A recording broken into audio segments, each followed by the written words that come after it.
Hey guys, how are you all? I hope you all are fine and I welcome you all in this new lesson. So in this lesson we are going to talk about the difference between I shall and I will. काफ़ी लोग English में बात करते हैं then they have a confusion कि I shall बोला जाए या फिर I will बोला जाए. तो देखते हैं इसमें क्या डिफरेंस है दोनों के बीच में. दोस्तों ऐसे ही इंग्लिश के लेसन के लिए, टिप्स एंड ट्रिक के लिए, जीएस के लिए आप लोग यूट्यूब चैनल सब्सक्राइब कर सकते हैं. अगर आपको वीडियो अच्छा लगता है तो आपको वीडियो को लाइक करना है. अगर आपने सब्सक्राइब नहीं किया तो सब्सक्राइब कर लीजिए, साथ में आप लोग बेल आइकन दबा देना, जिससे फर्दर अगर मैं कोई नया वीडियो ऐड करूंगा तो आपको इसका नोटिफिकेशन मिल जाएगा. तो चलिए एक बार डिटेल में हम लोग समझते हैं. I shall go tomorrow, I will go tomorrow, दोनों में क्या डिफरेंस है, दोनों में कैसे कैसे हम लोग यूज़ करते हैं. तो सबसे पहले अगर हम ट्रेडिशनली बात करें ब्रिटिश इंग्लिश की, तो ट्रेडिशनली ब्रिटिश इंग्लिश में जो शैल का यूज़ हम करते हैं वो हम यूज़ करते हैं फर्स्ट पर्सन सिंगुलर के साथ और साथ में फर्स्ट पर्सन प्लूरल के साथ. अब ये फर्स्ट पर्सन सिंगुलर प्लूरल क्या होता है आपने पढ़ा होगा अपने स्कूल टाइम में. जो फर्स्ट पर्सन सिंगुलर होता है उसे हम लोग आई कहते हैं और जो फर्स्ट पर्सन प्लूरल होता है उसे हम लोग वी कहते हैं. तो ट्रेडिशनल ब्रिटिश ग्रामर के अकॉर्डिंग अगर आप देखें तो आई और वी के साथ में हम लोगों को शैल का यूज़ करना है. राइट, ये ट्रेडिशनल इंग्लिश की भी मैं बात कर रहा हूँ. तो अगर मैं सेंटेंस बनाता हूँ शैल इन, मतलब अगर मैं सेल की बात करूं आई सेल गो टुमारो, तो यहाँ पर ये जो सेंटेंस है ये पूरी तरीके से इंडिकेट करता है फ्यूचर को.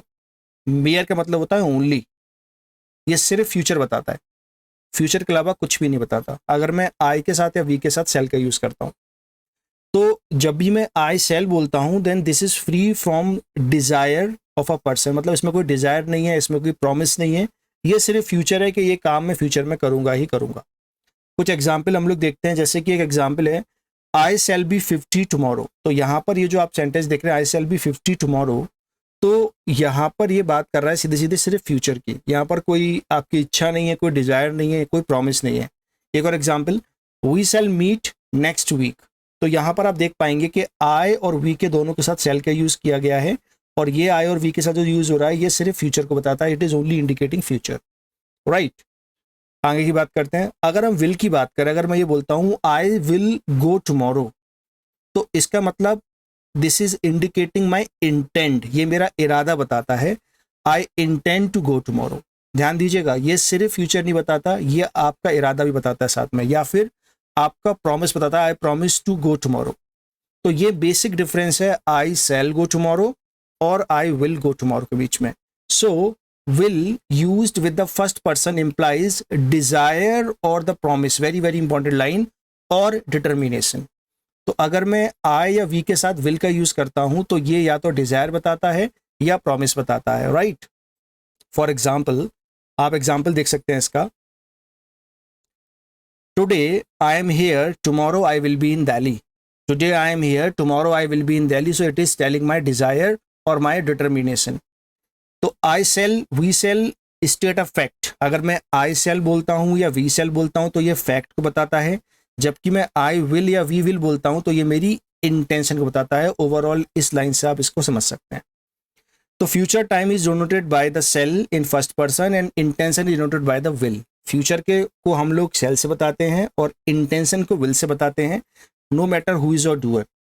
However, in modern English, the distinction between shall and will is in the first person has almost disappeared. देखिए, अगर मैं मॉडर्न इंग्लिश की बात करता हूँ तो अगर मैं ये बोलूँ shall का यूज़ कहाँ होता है और will का यूज़ कहाँ होता है, तो आजकल की जो इंग्लिश है उसमें इसका यूज़ बिल्कुल डिसअपेयर्ड हो चुका है.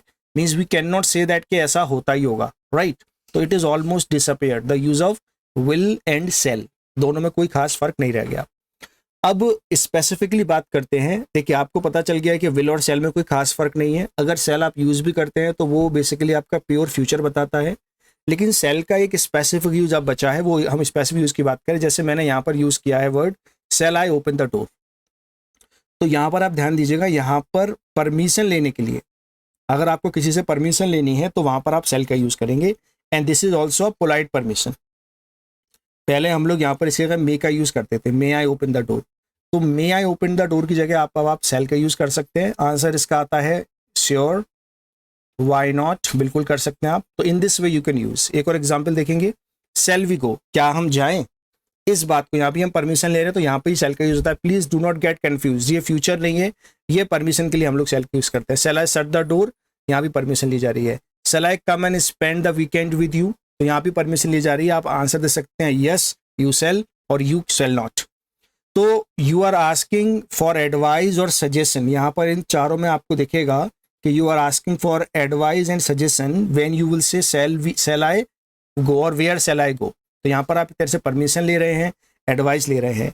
What shell I do, in question will is generally not used in first person, very very important. हम कभी ये नहीं बोल सकते हैं विल आई गो, ठीक है, इसमें शैल का ही हम लोग यूज करते हैं। So that is all about this video. I hope आपको वीडियो अच्छा लगा है। वीडियो अच्छा लगा तो लाइक करिएगा, अगर चैनल को सब्सक्राइब नहीं किया तो सब्सक्राइब कर लेना। Thank you.